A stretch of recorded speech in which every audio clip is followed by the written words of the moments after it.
Hello everyone, I come to you from babysitting. I'm looking after the little boy I used to nanny for a few years ago.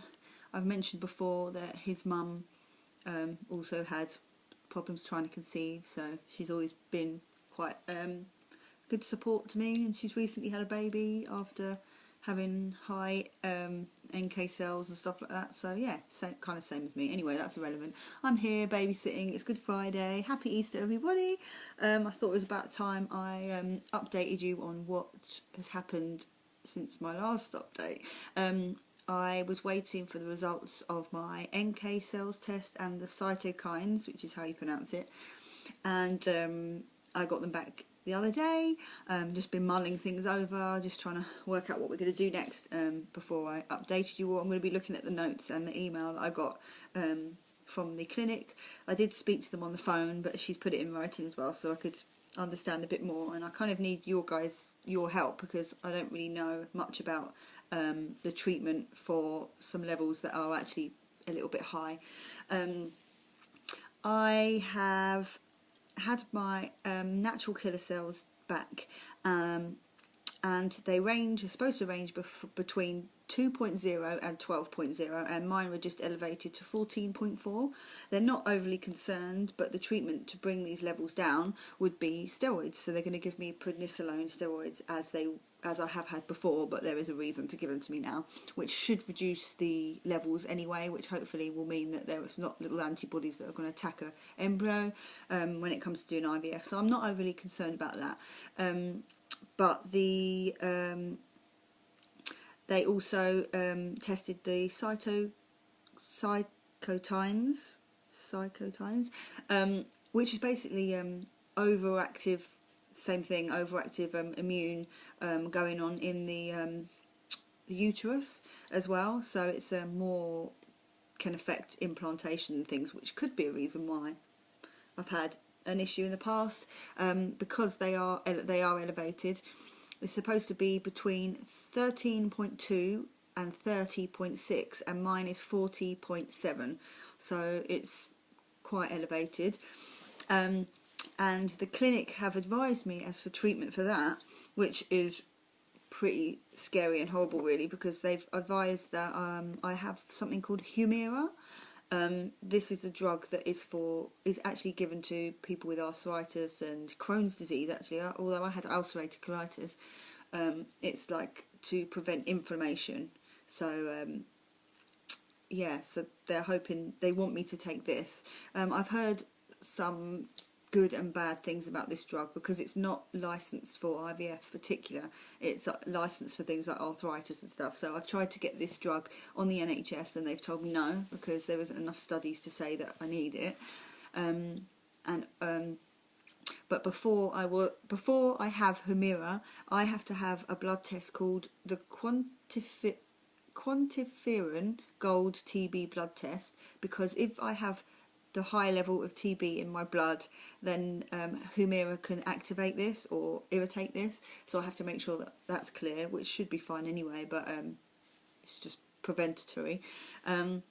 Yeah, so the Humira is basically 2 injections, which I have to have 1 injection and then another one 2 weeks later.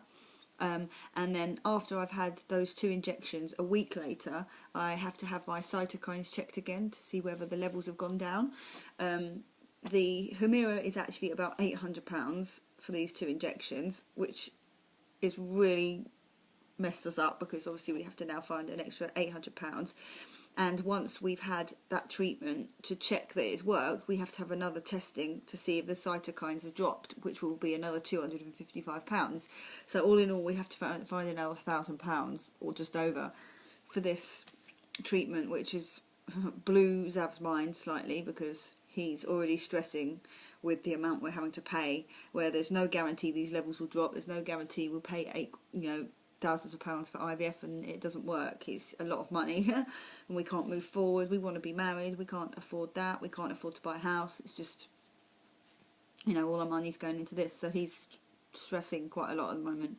So my next step is to have this blood test to check that I haven't got any TB, which is £85. And again, the NHS won't do it. And when that comes back, I can have the Humira. I have to do this Humira treatment before I start IVF, but that's okay anyway because I'm still waiting to be put on the waiting list for this treatment, to have my not the treatment, to have my tubes tied, to have the IVF'er treatment. So I've been on to the clinic and not the clinic, the hospital, to say, am I on the waiting list yet? And she said, no, we haven't received your letter yet from the clinic, which I've sent over a week ago. So I'm chasing them up this following week after Good Friday, and this bank holiday is finished. I'm going to chase them up and say, look, this is really silly now. I'm just waiting for you to put me on the waiting list for this treatment because I can't do IVF until I've had my tubes tied.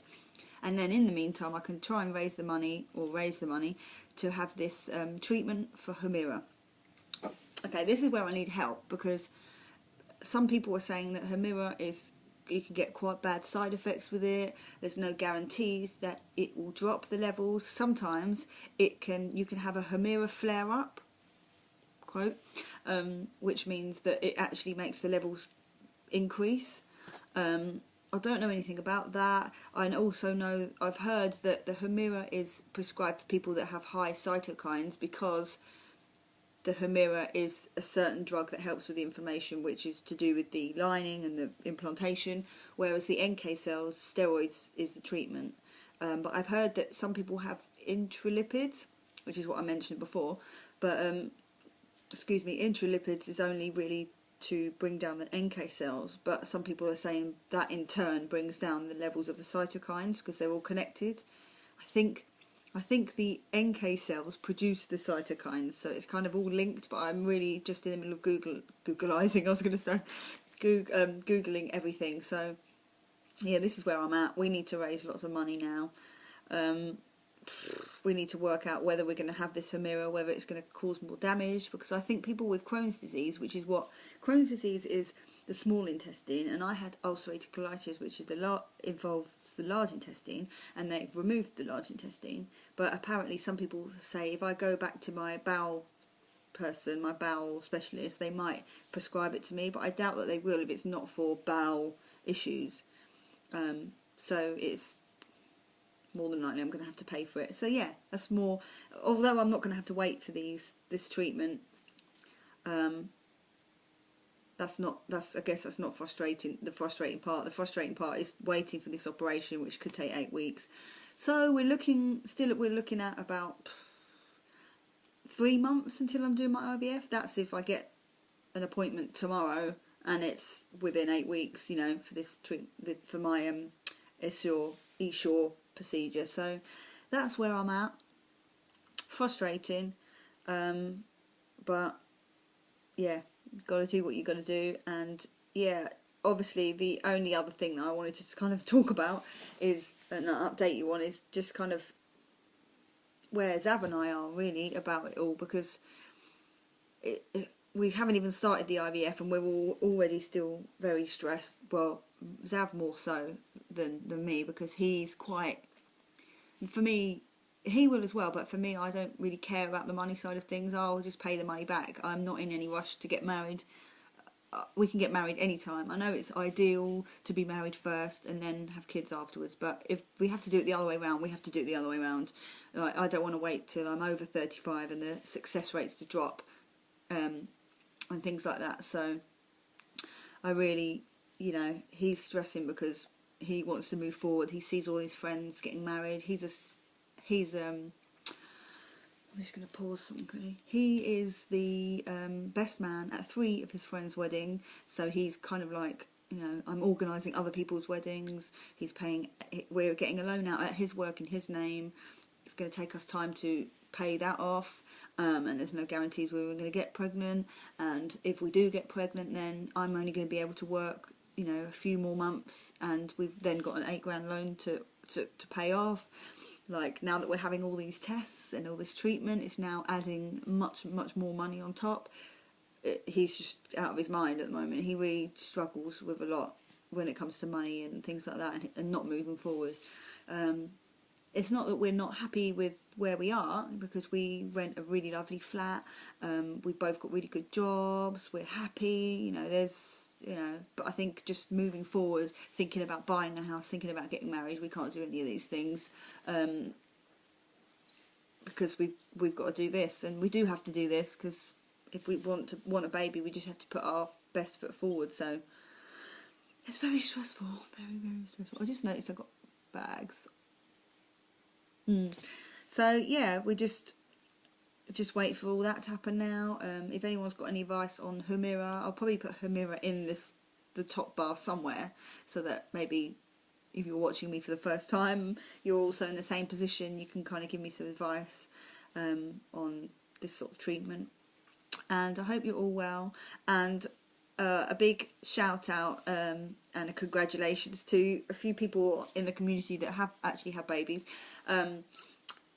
Casey has had her little baby, who is called Lincoln.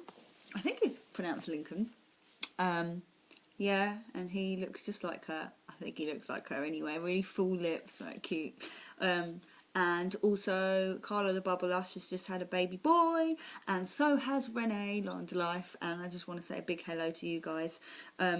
Oh, also I got a shout out a few weeks ago from Wannabe Mummy 1. I don't actually know your name.